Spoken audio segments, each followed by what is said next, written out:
Bonsoir très chers téléspectateurs, vous qui nous suivez de partout. Je vous souhaite bienvenue dans Profil et Impact, une émission qui met en lumière les enjeux sociétals à travers l'expertise et l'expérience des différentes personnalités inspirantes.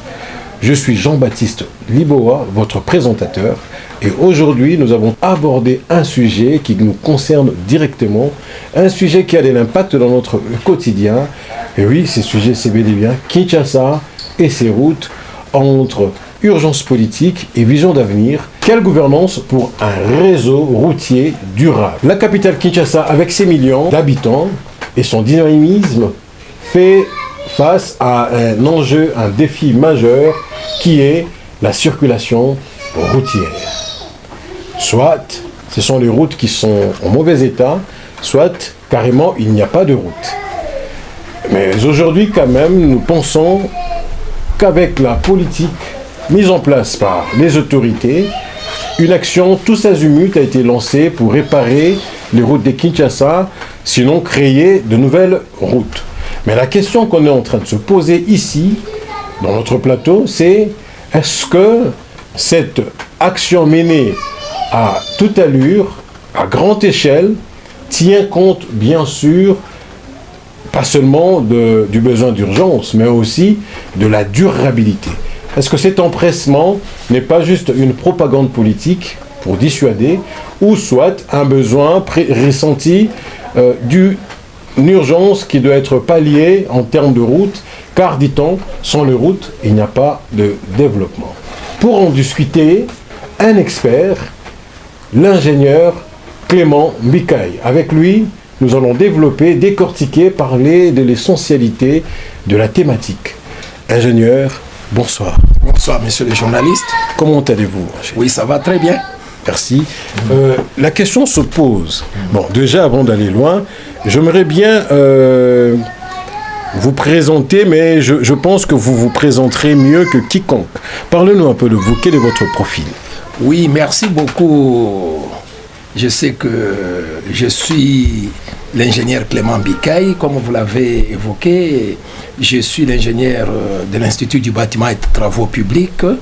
En termes de formation, la République démocratique du Congo a mis beaucoup de moyens pour me former ici au pays et à l'extérieur, au travers des fonctions que j'occupais à l'époque au niveau du ministère des Finances. J'ai été formé au niveau de la BAD, au niveau des projets financés par la Banque mondiale. C'est pour cela que je me suis retrouvé dans de grandes institutions universitaires et de formation, dans le cadre de maîtriser la gestion des projets des investissements publics.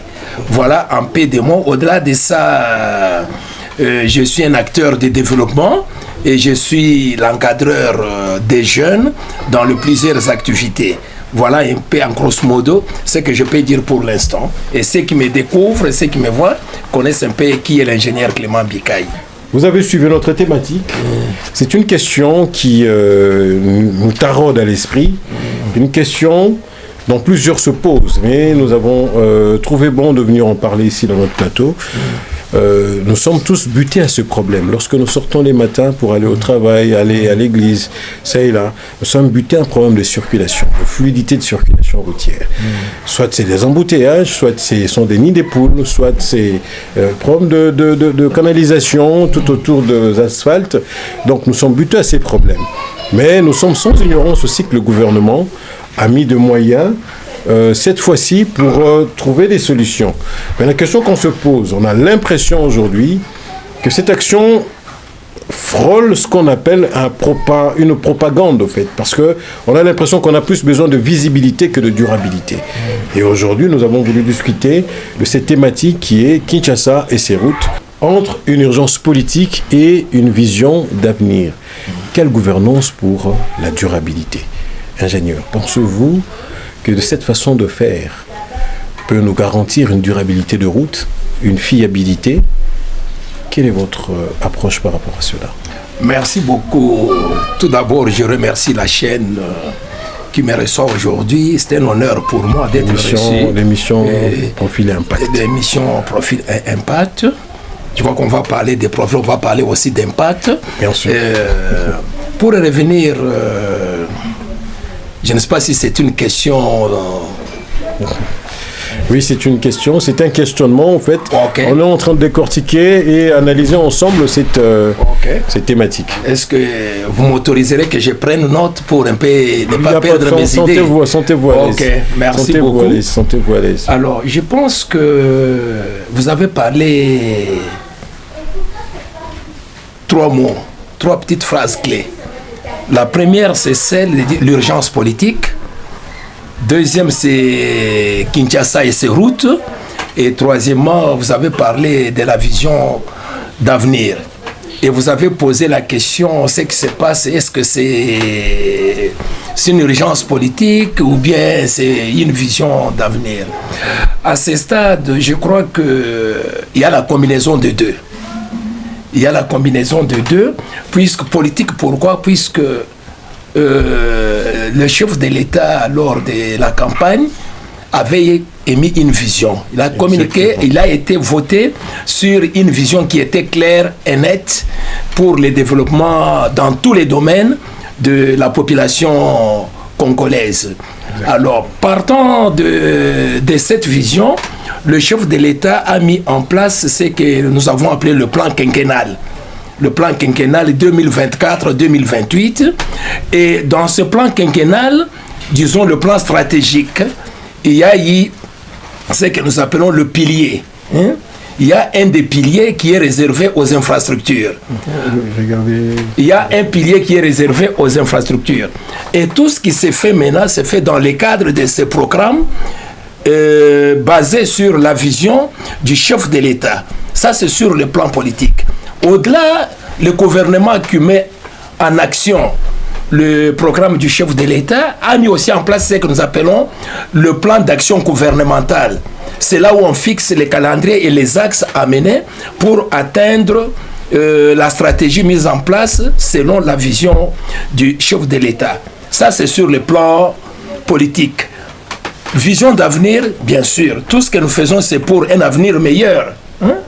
Au-delà de la réhabilitation aujourd'hui, ou bien de la construction des infrastructures que nous avons vues, la ville de Kinshasa, la province, qui sont en train d'être réalisées par les différentes entreprises réalisées et recrutées, je pense que ça a de l'avenir pour nous-mêmes et pour nos enfants. C'est pour l'amélioration, tout d'abord, des conditions de nos vies et pour assurer la qualité de ce qui est notre vie dans les jours à venir. Dans peu de mots, c'est ça que je peux dire pour lier Kinshasa face à ces routes.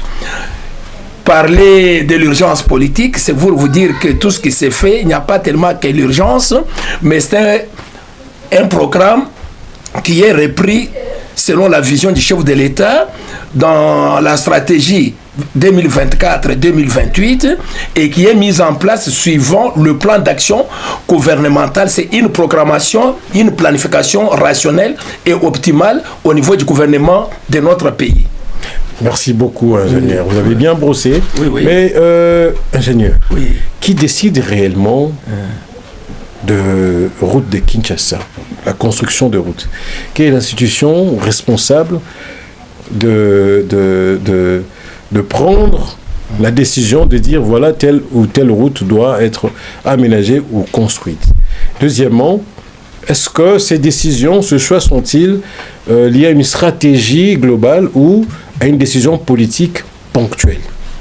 Merci beaucoup. Je crois que, comme je parlais de la vision du chef de l'État, tout acteur qui vient adhérer au programme, à la vision du chef de l'État, doit mettre en œuvre les instructions et orientations du chef d'État. La première institution, c'est le gouvernement, qui a pour mission de mettre en action la vision du chef de l'État.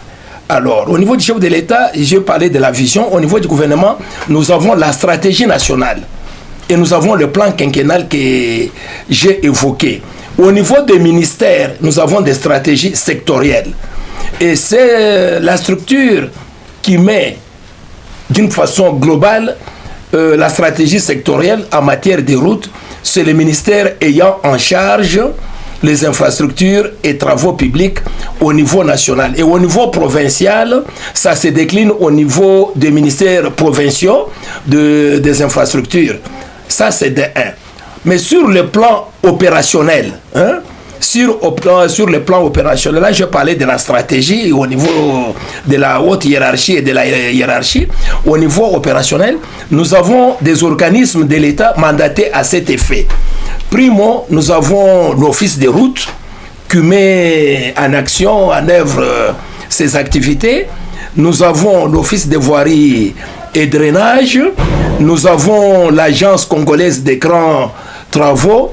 Nous avons les FONER et nous avons les bureaux techniques de contrôle. Ce sont les bras séculiers du ministère des infrastructures. Et au niveau provincial, nous avons le ministère provincial des infrastructures qui est sous l'autorité de son Excellence, Monsieur le Gouverneur, et qui est dirigé par un ministre provincial, Alain Tshilungu, son Excellence. Son Excellence Alain Tshilungu. Son Excellence Alain Tshilungu. Ok. Mais je salue en passant. Merci beaucoup. Oui. Merci beaucoup. Oui, oui. Alors, nous allons parler un peu de dimension technique. Oui. On est habitué à Kinshasa de voir la construction de routes, mais 6 mois après, les routes disparaissent. 6 mois après, nous avons des nids de poules. Est-ce que ces routes, ces différents projets lancés actuellement, respectent les normes? Est-ce que les routes qu'on construit ici à Kinshasa sont adaptées au climat, au sol et au trafic quinois? Alors, si vous pouvez nous répondre en quelques lignes, est-ce que ces routes sont construites en suivant les normes? Et pourquoi est-ce que d'autres routes font 6 mois, ils se détériorent, et d'autres routes font 20 ans? Quelle est la problématique derrière? Ok, je crois que à cette question, je crois que les communs des mortels se posent cette question. Et je crois que même la haute hiérarchie s'est déjà posé, a déjà rappelé pourquoi il a déjà posé cette question. On ne peut pas se jeter des pierres, puisque nous, en tant que techniciens, il y a beaucoup de causes. Il y a beaucoup de causes. Qu'est-ce que je peux dire? Si je prends l'exemple à Rome, il y a une route qui a existé avant la naissance de Jésus-Christ. Et cette route s'appelle Via Appia. Lorsque l'empereur César revenait de conquête, il empruntait toujours cette route. Mais si vous partez à Rome aujourd'hui, vous allez marcher sur cette route dans l'état où elle était construite avant même la naissance de Jésus. Vous comprenez? Alors, à la question que vous avez posée 6 mois, 8 mois, je peux dire qu'il y a les routes qui se détériorent, parfois par manque du respect des exploitants. Il y a des routes qui ne peuvent pas prendre une charge au-delà des 10 tonnes, des 15 tonnes. Mais nos routes sont muettes. Il n'y a pas d'instruction. Là, on va parler de la sécurité routière. Mais je voudrais un peu, puisqu'on ne peut pas toujours charger les organismes, puisque l'organisme peut dire, par exemple, non, nous construisons cette route, la charge à l'essieu pour cette route ne peut pas dépasser 15 tonnes. Mais vous allez voir quel type des engins nous avons maintenant. Je vous donne l'exemple de Monkafoulé, par exemple la route des ex-lac de Mavalé. Cette route, c'est une route pénétrante qui a été construite depuis 1974, qui a été réparée, mais les constructeurs de l'époque, mais l'entreprise du MES qui a construit le camp Badiadinki, alors c'était fait tout d'abord dans le cadre touristique pour se rendre au site de la chute de Lukaya et au lac de Mavalé. Sans oublier qu'à cette époque, la charge à l'essieu, la plus haute, c'était des 6 tonnes avec des camions Chevrolet, des camions Ford. Mais avec l'innovation technologique, nous avons maintenant les camions qui ont 8 essieux. Alors, si un type de camion passe sur la route, il y aura un défaussement, la dégradation. Ça, c'est un élément. Ce n'est pas pour dédouaner les entreprises qui ne font pas du bon travail. Ce n'est pas pour dédouaner le bureau d'études qui ne font pas du bon travail. Il y a aussi des causes humaines. Je voulais éclater ça en deux causes. Les causes physiques et les causes humaines. Les causes humaines, parfois nous-mêmes les ingénieurs, nous sommes responsables. Si les études ne sont pas bien menées, si l'exécution des travaux n'est pas suivie des essais de laboratoire, et ici nous avons le laboratoire national des travaux publics que le gouvernement a mis à la disposition de tous les ingénieurs et de toutes les entreprises avant, pendant et après les travaux. Mais généralement, vous constaterez que la construction routière, la plupart des routes, il n'y a pas des essais de labo. Mais qui peut garantir, qu'est-ce qui peut garantir la qualité de l'ouvrage, l'importance même? Mais de ce côté-là aussi, ingénieur, il y a une crise de confiance de la main-d'œuvre locale. On s'est dit, vaut mieux qu'on appelle les Japonais, les Chinois, venir construire que prendre nos fils du territoire. Les Congolais venir travailler dans les travaux de construction de routes. Que pensez-vous par rapport à ça? Non, ça, on ne peut pas exclure. On a confiance en nos frères. Mais vous savez que nous sommes un pays ouvert au monde et l'État ne fait pas le commerce. Le rôle de l'État, c'est d'encourager le secteur privé à investir. Mais on ne peut pas faire le contraire. Mais l'essentiel est que les structures mandatées à vérifier les études, je les ai citées si haut, la CGT, l'OVD, l'Office des routes, les bureaux techniques de contrôle, qui sont mandatés à cet effet, doivent veiller. Alors, mais s'il y a des travaux qui ne passent pas par l'OVD, s'il y a des travaux qui ne passent pas par l'Office des routes, on ne peut pas condamner ni la CGT, ni l'OVD, ni l'Office des routes. Aucun travail de route, construction routière, ne peut pas se faire sans l'accompagnement des laboratoires nationaux des travaux publics. Et ça, je recommande aux institutions si haut citées d'y veiller. Si on fait une route, lorsqu'on va remblayer, on ne vérifie pas la compacité du compactage. Si on va faire le remblai, soit avec les tout venants, les concassés, si on vérifie ça, c'est qu'il y a la porosité, il n'y a pas la cohésion de matériaux, c'est que lorsqu'il y a une charge qui va passer sur cette route, ça va faire dégrader la route. C'est pour la nécessité. Tout d'abord, moi je parle en tant que technicien, tout d'abord, le laboratoire national des travaux. Et on doit même veiller. Je pense même que, et je propose par mon expérience, il faut que dans les bordereaux futurs, qu'il y ait une ligne claire et nette des essais de laboratoire. Comme on paye pour l'ARMP, comme ça l'État peut prélever directement, payer au laboratoire national des travaux publics qui doit mettre à profit. Puisque parfois les entreprises ne veulent pas travailler avec le laboratoire des travaux publics pour les suivre. Puisque la qualité sur les papiers, oui, la conformité. Mais la meilleure conformité, c'est l'accompagnement de la qualité avec le laboratoire national des travaux publics. Puisqu'ici, nous sommes en matière de travaux publics.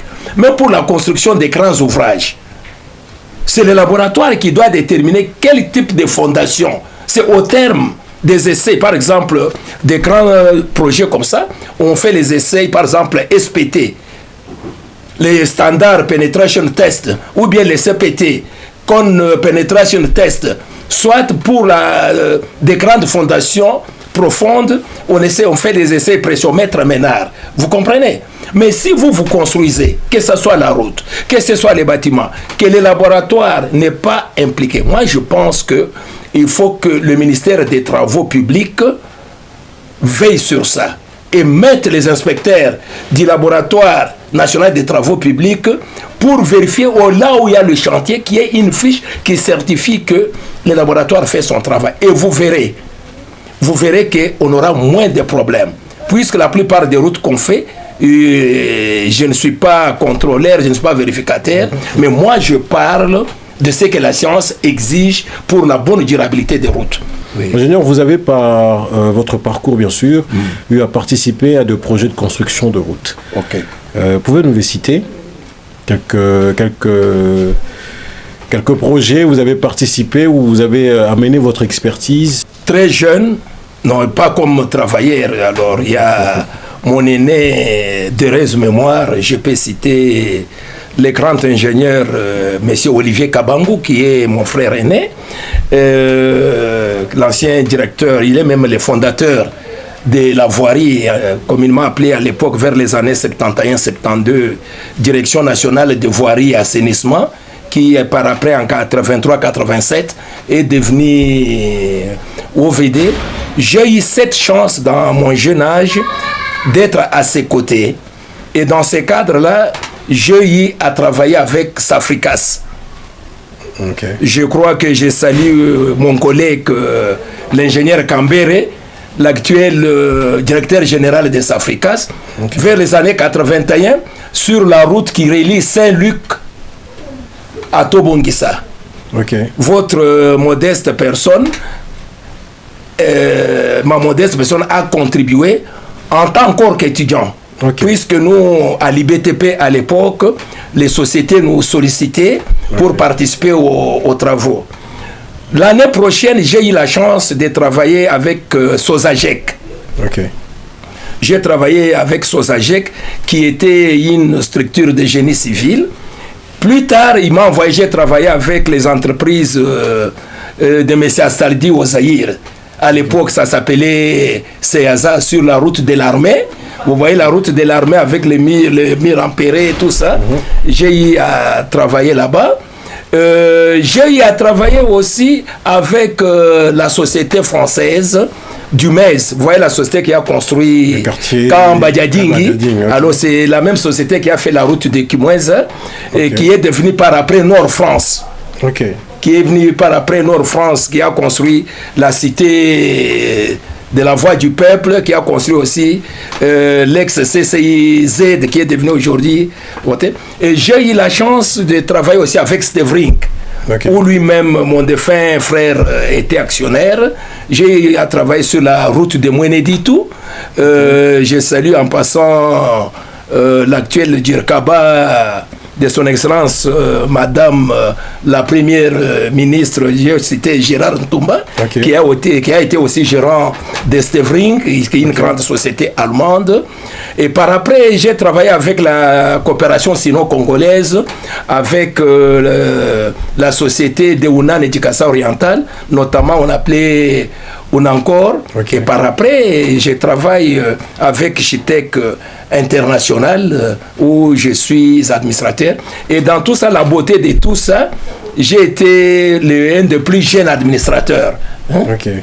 Alors voilà un peu de ce côté-là. Okay. Si j'ai oublié quelques entreprises, les gens avec qui j'ai travaillé, et j'ai sauté aussi Sotras, et Sotraf, Société des travaux africains. Okay. C'est là où j'ai beaucoup travaillé dans les érosions, où j'ai acquis beaucoup d'expérience avec M. Delariva. Okay. Voilà un peu, j'ai travaillé presque avec toutes les grandes sociétés de l'époque. C'est là qui m'aide un peu. Merci beaucoup, ingénieur. Vous avez un grand parcours. Oui, oui. Et parlons un peu de financement de construction de routes. Oui. Comment ça se passe? Sous d'autres cieux, on voit qu'il y a une taxe qu'on paye sur les routes. Et à chaque fois, lorsqu'on prélève cette taxe est réinjectée pour la construction et l'entretien de routes. Mais ici au Congo, on veut un peu savoir comment ça se passe. Qui finance la construction de routes? Quel est le canal par lequel se passe l'injection de finances pour qu'il y ait construction de routes? Ça, c'est le financement du gouvernement lui-même au travers les trésors publics, dans le cadre des stratégies sectorielles du ministère ayant en charge les infrastructures. Il a son code 42, connu de tout le monde, celui-là où il y a le budget d'investissement. C'est ce code qui permet à financer l'OVD, l'Office des routes, ainsi de suite. Ça, c'est le code d'investissement pour les ministères de travaux publics. Et au niveau provincial, chaque gouverneur, au travers son exécutif provincial, il a aussi ces mécanismes de financement sur les trésors publics. Ça, c'est le premier mode de financement, c'est sur ressources propres. Deuxième mode de financement, comme nous sommes membres des partenaires au développement, où nous cotisons, puisque si souvent les gens ne comprennent pas, lorsque la Banque mondiale donne l'argent, nous sommes membres, nous sommes les associés. Ok. Nous sommes des associés. La Banque africaine de développement, tout comme la Banque mondiale, tout comme Nous, en tant que pays, nous sommes associés. Nous sommes associés. À la Banque mondiale. Oui, c'est comme ça que le ministre des Finances, il est gouverneur, il représente les chefs d'État, il représente le gouvernement. Nous sommes membres, nous faisons nos cotisations. Okay. C'est pour cela que nous sommes éligibles. Puisque j'aimerais que nos frères et sœurs, surtout nos frères congolais, nos sœurs congolaises, puissent comprendre, puisque si souvent, ils confondent des choses. On pense que la dotation de la Banque mondiale est une aide, ou ce sont de rétrocession, c'est un droit. Je dis, je le répète, je vous parle, j'ai fait 12 ans comme chef de section opératoire pour le suivi des projets. Tout d'abord 2 ans, après 10 ans comme coordinateur adjoint. Je sais de quoi je parle et je le rappelle pour que ça soit bien retenu. La République démocratique du Congo est membre de la Banque mondiale, du Fonds monétaire international, de la Banque africaine de développement, du FIDA et de la BADEA. Nous sommes membres et nous payons régulièrement nos cotisations dans le cadre de l'IDA. L'IDA, c'est une filiale de la Banque mondiale qui s'occupe des pays en voie de développement. Tandis que les pays européens sont financés par ce qu'on appelle la filiale BERD. Je ne sais pas si je me fais comprendre. Okay. Alors, c'est comme une coopérative. C'est comme une coopérative où nous sommes membres et nous sommes éligibles. C'est comme ça qu'on nous finance. Et lorsque les structures, les institutions que j'ai évoquées ici financent, il y a 3 modes de financement. Ça, c'est ce qu'on appelle les ressources extérieures. Et on les compte aussi au budget de l'État. Lorsqu'on présente le budget par son Excellence, le ministre ayant en charge le budget, on tient compte de financement extérieur. Et on finance au titre des dons dans le cadre de l'IDA. Ça, ce sont des dons. Il n'y a pas de remboursement. On finance au titre des crédits.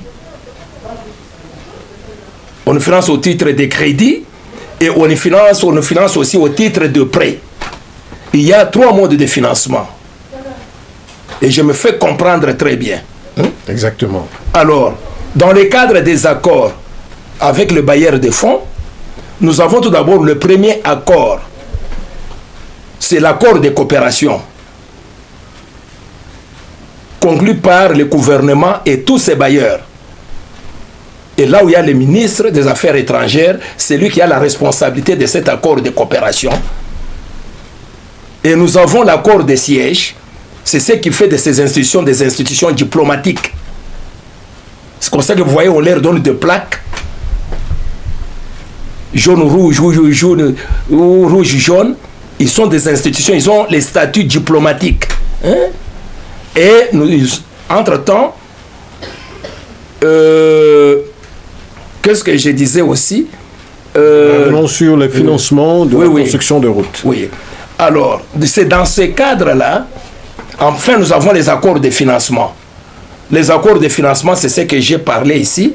Nous avons les dons, nous avons les crédits et nous avons le prêt. Et nous sommes éligibles à tous ces guichets puisque nous sommes en règle avec nos cotisations. Ok. Donc, alors, il y a le gouvernement, il y a les partenaires extérieurs, et troisième, c'est le partenariat public-privé. Okay. Et là, lorsqu'on va y revenir, je vais un peu m'étaler sur ça, puisque parfois, on parle de PPP, mais ce qu'on fait, ce n'est pas les PPP. Okay. Hein? On confond ce que nous appelons les IPC, Engineering Procurement Construction, ou les IPCC, Engineering Procurement Construction Commissioning. Et on confond aussi avec les marchés globaux. La plupart, pourquoi ça ne réussit pas? On confond le marché globaux, qui sont presque similaires au PPP, mais il n'y a pas de PPP. Et ça, j'ai toujours dit que c'est une façon de contourner décret à créer. Vous comprenez? C'est une façon de contourner décret à créer. On crée quelque chose, on dit c'est le PPP, mais ce n'est pas le PPP. Ce sont des marchés globaux reconnus par la loi sur les marchés publics. Ce sont les IPC, les IPCC, ça c'est le mode de financement anglais ou bien britannique. Mais le PPP proprement dit, je n'ai pas encore vu le PPP proprement dit réalisé au titre de financement. Okay. Et parfois on confond la délégation des services, où il y a les délégataires qui aboutit soit à la conclusion des contrats des régies intéressées, de gestion de management ou d'affermage. Vous comprenez? Okay. Voilà un peu quelques modes de financement des travaux routiers. Merci beaucoup. On évolue dans notre émission. Oui, oui. C'est l'ingénieur Clément Bikaï. Il y a de la matière à décortiquer, oui, oui. De la profondeur. Vous-même vous constatez. En tout cas, on est là pour vous. Alors, ingénieur, oui. Une autre question. Vous, en tant qu'ingénieur, vous avez parlé de votre expérience, de votre expertise. Oui, oui. Vous voyez les routes qu'on est en train de construire, de réparer, ça et là, à Kinshasa. Vous, en tant qu'ingénieur et expert, doyen dans le secteur, quelles sont les erreurs que vous constatez dans la manière dont Kinshasa aménage ses routes? La première des choses, je crois que j'ai beaucoup aimé la remarque du chef de l'État. Je ne sais pas si à quelle occasion. Oui, le chef de l'État a souligné que tout part des études. Et je le répète, et là j'avais béni le Seigneur que ça sortait de la très haute autorité du pays. S'il n'y a pas d'études, ça devient du bricolage. Exactement. S'il n'y a pas d'études certifiées, ça devient du bricolage pour uniquement que l'argent sorte et ça ne va pas donner de bons résultats. Le bon résultat des travaux est basé sur les études. Et les études, on ne les fait pas de la manière autre. Il y a les étapes pour les études. Il y a les avant-projets, il y a les études de préfaisabilité, et il y a les études de faisabilité. Et sur ce point, ça j'en appelle au gouvernement. Ils vous suivent. J'en appelle au gouvernement. Quel que soit les bureaux d'études qu'on peut recruter à l'extérieur ou au Congo, ces études ne peuvent pas être d'application aussi longtemps que les institutions de l'État mandatées à cet effet ne les aient pas certifiées. Vous avez l'impression que Kinshasa aménage ces routes sans passer par l'étude, ou vous constatez qu'il y a de lacunes dans la manière de faire les études? Le deux à la fois. Okay. Le deux à la fois, je dis ceci, je rappelle qu'aucun bureau d'études, qu'aucune mission d'études, on ne peut pas appliquer ces études en RDC si l'Office des routes, si l'OVD, si l'OVDA, ni le BTC n'aient pas certifié ces études. Je connais de quoi je parle. Vous avez quelques preuves? Non. Vous nous exposez. J'ai beaucoup de preuves. Ok. J'ai beaucoup de preuves. Allez-y. Alors, mais c'est à vous d'aller sur le terrain, même à l'intérieur. Demandez à l'entreprise qui travaille avec un bureau d'études les études menées par un bureau d'études. Vous lui demandez la certification de l'OVD. Pourquoi le gouvernement a mis l'OVD en place? Pourquoi le gouvernement a mis l'Office des routes en place? Pourquoi le gouvernement a mis la CGT en place? Ce sont des maîtres d'œuvre institutionnels du gouvernement congolais.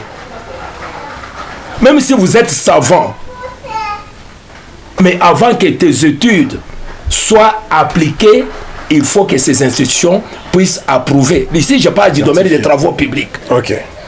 Puisqu'à ce moment-là, il y a l'appropriation. Il y a ce qu'on appelle l'appropriation pour assurer une bonne pérennisation. Puisqu'aujourd'hui, on charge l'État congolais. Aujourd'hui, on charge l'OVD. Aujourd'hui, on charge l'Office des routes. Aujourd'hui, on charge la CGT. Hein? Mais si ces études-là, l'OVD n'a pas, ces institutions n'ont pas validé, ils vont porter quelle responsabilité? Vous comprenez? Tout part de là. Tout part de là. Donc, une problématique des études. Oui. Alors. Oui. Deuxièmement. Oui, allez-y. Il y a deuxième chose, j'ai parlé des études. Parlant des études, dès que le projet est mis en œuvre, il faut les contrôles. Il faut une mission de contrôle. Et il faut une mission de surveillance. Mais qu'est-ce qu'on a toujours remarqué? Parfois, moi, ça me fait mal. Vous passez, vous regardez, on a mis non, mission de contrôle et surveillance, on donne à un cabinet privé. Et ça, ce sont des travaux publics. Ce n'est pas un marché privé. Mission de contrôle et surveillance au marché public, non. Au marché privé, oui. Tu sais pourquoi? Tu sais pourquoi? Pourquoi? Puisque la mission de contrôle a pour rôle de veiller à la qualité, à la conformité. Exactement. Vous comprenez? Exactement. Et la mission de contrôle assure même la mission de l'assistance technique. Puisqu'on suppose que les ingénieurs de la mission de contrôle ont une expérience avérée par rapport aux ingénieurs de l'entreprise. Ok. Hein? En cas de problème, ils sont là pour apporter une solution.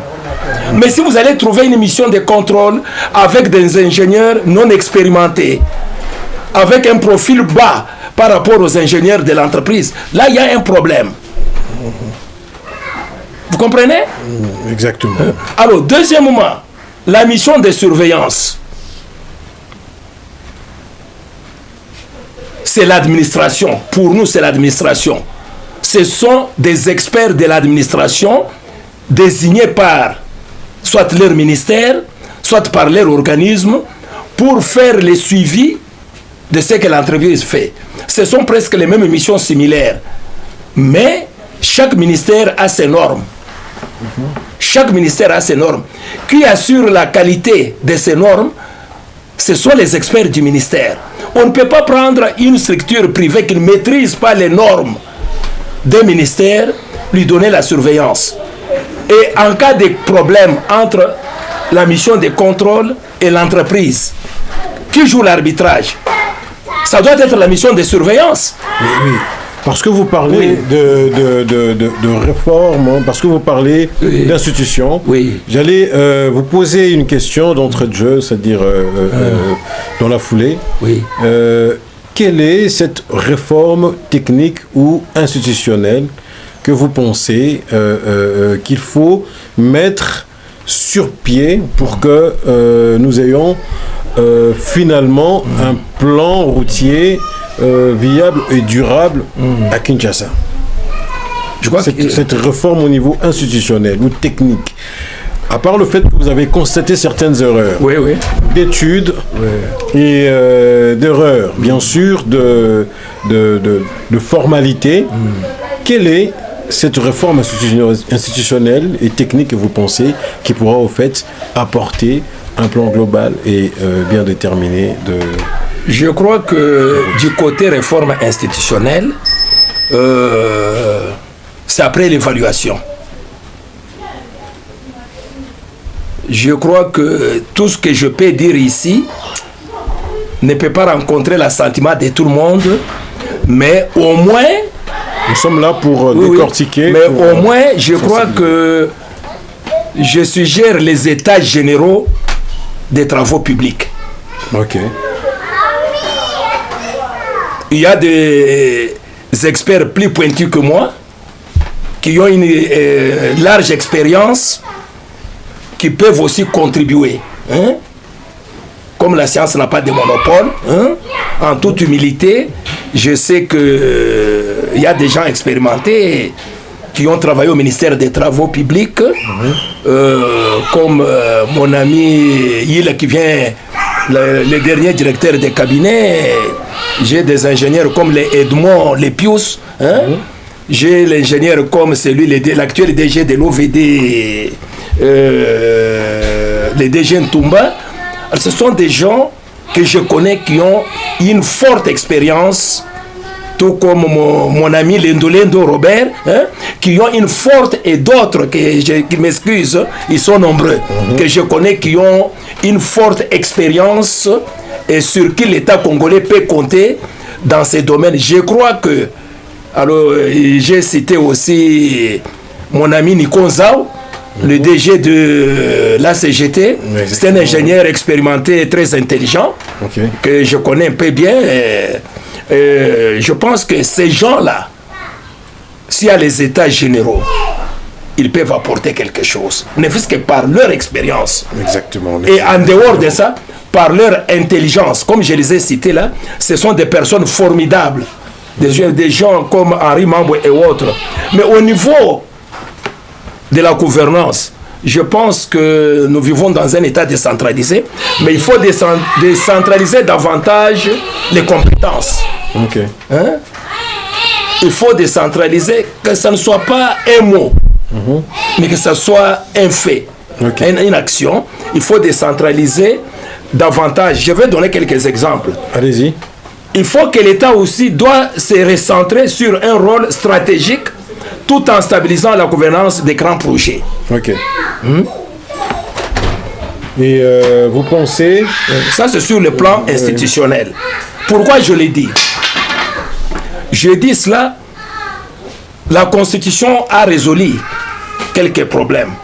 C'est pourquoi je soutiens la révision constitutionnelle prônée par les chefs de l'État. Hein? Finalement. Il est faux. Il est faux. Puisque moi, je parle en tant que technicien.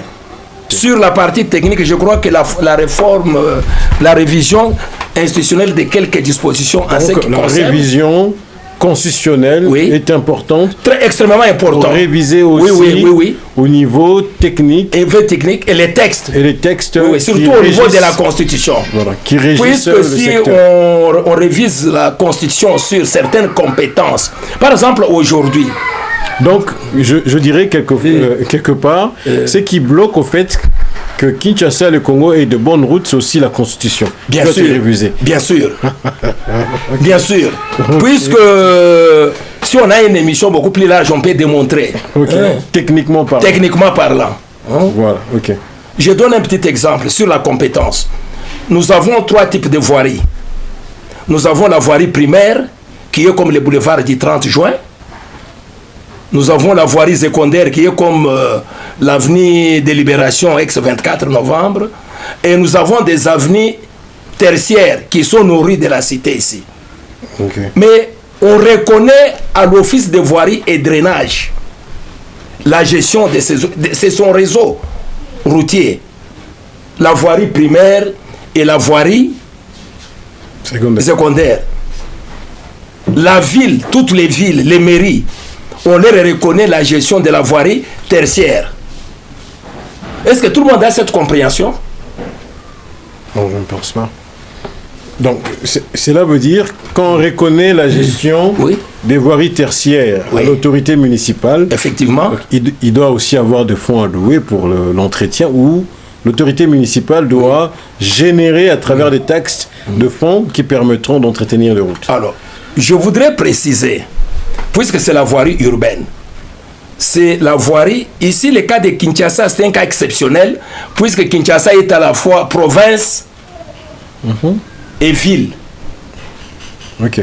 Mais si on est à l'intérieur du pays, ça se fait au niveau des mairies. On appelle la voirie urbaine. Ok. Vous comprenez? Mais si vous prenez l'article 204 de 196 à 206 sur les compétences. Là, on parle de la Constitution. De la Constitution. Ok. C'est pourquoi j'ai dit qu'il faut une révision de la Constitution que je soutiens. Et ça, il faut encourager les chefs de l'État. Même si les gens n'ont pas le courage de le dire, mais il faut l'encourager. Comme ça, il y a des états généraux dans tous les secteurs. Ils amènent de la matière à la nouvelle Constitution. Puisque parfois, certaines dispositions bloquent les développements. Le développement, ok. J'ai donné l'exemple. Puisque la ville, la mairie, en tant que gestionnaire du réseau urbain, mais collabore avec la voirie et les services de la voirie en matière de la voirie primaire et secondaire. Ok. Tandis que la voirie tertiaire, qui est l'exclusivité des villes, c'est là où la mairie doit mobiliser ses recettes pour contribuer. Et ça, il faut que ça soit clairement. Je crois que les textes existent, peut-être la vulgarisation. Ok. Mais il faut que dans la Constitution, sur ces dispositions des compétences, puisque vous voyez parfois, ce que je crains à l'avenir, ça peut créer des conflits entre l'Office de voirie et drainage et les villes. Mais ils sont appelés à collaborer. Comme tout l'État, ils collaborent très bien, puisque j'ai vu, lorsque j'ai mené un grand projet, j'ai vu la ville de Kinshasa avait dépêché un de ses ingénieurs dans les projets PARO, dans les cadres d'assainissement. Ça faisait la beauté. Voilà un peu, ce sont des choses qu'on puisse éclairer. Et ça, ce sont dans les états généraux que les grands experts des travaux publics comme Georges Cauchy, qui a la maîtrise de ces histoires et autres, peuvent mettre les idées pour clarifier, éviter des petits contentieux dans l'exercice, puisque c'est aussi un blocage. Les textes peuvent bloquer. Voilà un peu. Alors, mais sur le plan renforcement des capacités locales, je pense qu'il faut qu'il y ait beaucoup de formations ici au pays et à l'extérieur. Puisque quelqu'un, depuis qu'il est ingénieur, il n'a jamais suivi une autre formation. Il croit qu'avoir les diplômes d'ingénieur, ça s'arrête là. Non. Le monde évolue. Vous devez aller chez les autres, voir ce que les autres font. Faire des mises à jour. Mise à jour. Puisque si longtemps qu'on ne se mette pas à jour, la conséquence c'est quoi? On devient analphabète. Exactement. Dans un monde qui bouge de temps en temps. Puisqu'on va rester dans le monde de vanter, j'ai toujours mon diplôme. J'ai terminé à l'IBTP, j'ai terminé en Polytechnique. Moi, je suis. Puisque les gens vantent les diplômes et les titres, mais au fond, c'est les résultats qui comptent. Exactement. C'est les résultats qui comptent. Alors, il faut aussi qu'il y ait des réformes législatives. Exactement. Sur la matière des travaux publics, et ça sortira des états généraux. Merci beaucoup, ingénieur. Très profond, très technique. Nous sommes en train de chuter, mais le temps, je crois que nous allons faire une autre émission spéciale. Avec plaisir. Mais une question. Que constatez-vous qui révèle la façon dont nous voyons de travaux par-ci par-là à Kinshasa? Les gens se plaignent aussi. Il y a des embouteillages. Bon, est-ce le prix à payer pour arriver à avoir un plan routier bien établi? Et que pensez-vous aussi de Rocade? Deux questions à la fois. Deux questions. Plusieurs chantiers à Kinshasa. Là, personnellement... Les gens se plaignent. Les gens se plaignent. Ils disent, vous savez... Les embouteillages. Vous savez... On commence les ici. Jérémiades, les Jérémiades ne datent pas d'aujourd'hui. Les Jérémiades ont daté même avant Jésus-Christ, du vivant de Jésus-Christ. On ne peut pas guérir quelqu'un sans la chirurgie. S'il s'agit de passer par la chirurgie, on passe et demain toute la famille sera contente. Vous comprenez? Exactement. Donc, je félicite le régime actuel. J'ai suivi son Excellence, Madame la Première ministre, que je félicite en passant, puisque sur instruction du chef de l'État, je ne sais pas, je m'excuse, je ne sais pas si j'avais bien suivi, elle a mis une enveloppe de 41 millions. Ok. Ça, c'est encouragé. Et les résultats sont là. Et le ministre aussi, Alain Tshilongo. Et alors, oui. Et les gouverneurs, en commençant par les gouverneurs, dans leur cadre stratégie provinciale. Il faut les féliciter. Les gens peuvent crier. Ce sont les mêmes gens, 2 mois, 3 mois, dès que ces routes sont terminées, qui seront très contents. Vous comprenez?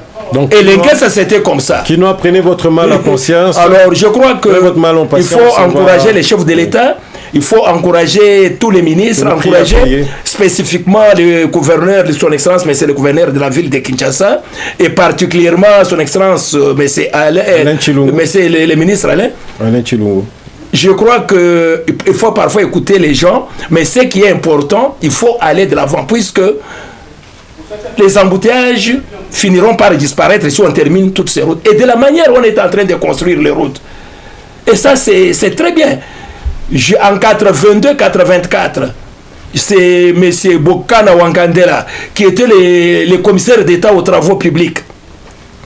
Non, Mokolo Wapombo. Je crois qu'il est en vie. Il est en vie. Mais aujourd'hui, lorsque moi je passe, les lois de Mokolo Wapombo ne me quittent pas, puisque le bétonnage entre l'avenue Lubumbashi et Victoire en béton, c'est depuis 82. Ça fait aujourd'hui combien d'années? 43 ans. On n'est jamais revenu pour la réparation de cette chaussée-là. Oui. Et j'ai cité le commissaire d'État Mokolo Wapombo, alors commissaire d'État aux travaux publics. Et ce qui se fait aujourd'hui avec son Excellence, mais c'est le gouverneur, coup de chapeau.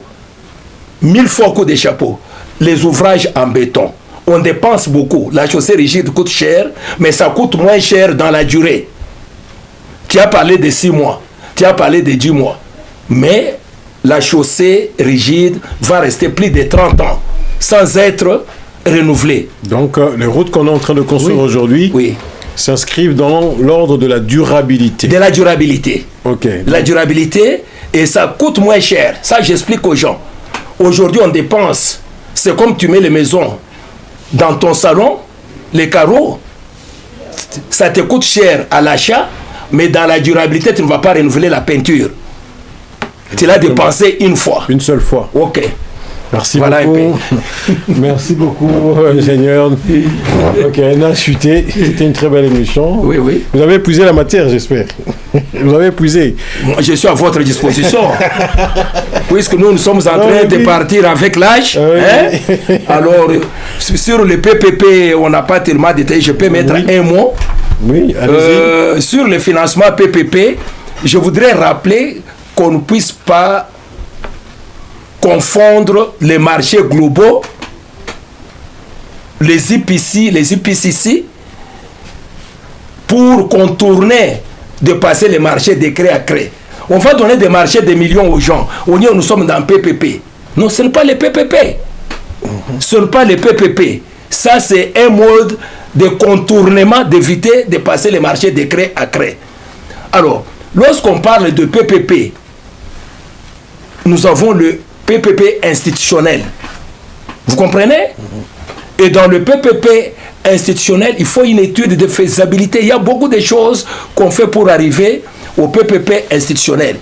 Et l'aboutissement, c'est quoi? C'est de mettre en place une SPV ou une SPC, la société de projet. Et dès qu'on met en place cette société de projet, l'État assure l'administration, les conseils d'administration, et les porteurs des capitaux assurent la gestion. Vous comprenez? Exactement. Et les gens, il y a des modalités. Le remboursement ne peut commencer minimum après 20 ans. Mais moi, je trouve anormal, on dit que nous sommes en partenariat public. Une entreprise qui travaille en partenariat public, aussitôt terminer les travaux, une partie introduit les factures pour qu'on les paye. Ça, ce n'est pas les partenariats publics-privés.